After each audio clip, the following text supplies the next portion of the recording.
3 dimensions of power, and each dimension represents specific things.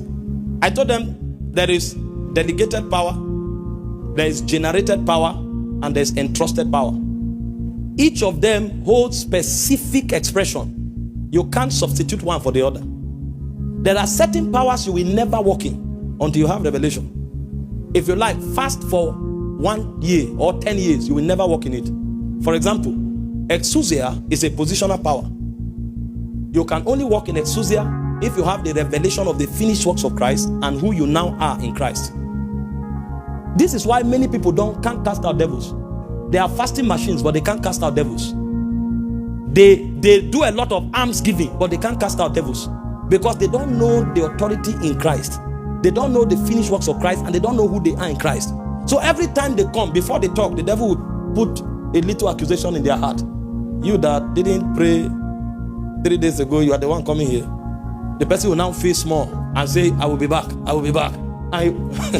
These demons are wise, very wise. But if you understand who you are in Christ, you can wake up and cast out demons. You can be in the market and cast out demons.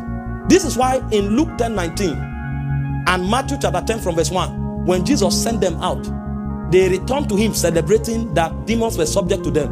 When Jesus turned to pray, you know what Jesus said? He said, I thank you, O Father, that you have hid these things from the wise and the prudent, and you have shown it to babes.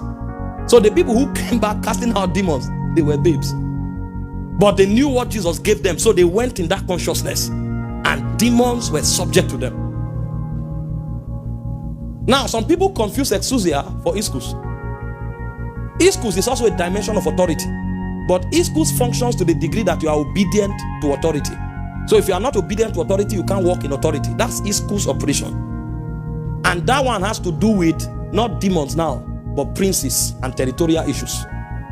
Because anything that has to do with a prince and a territorial issue, there are laws of the spirit that governs it. These are legalistic beings. They don't do things anyhow.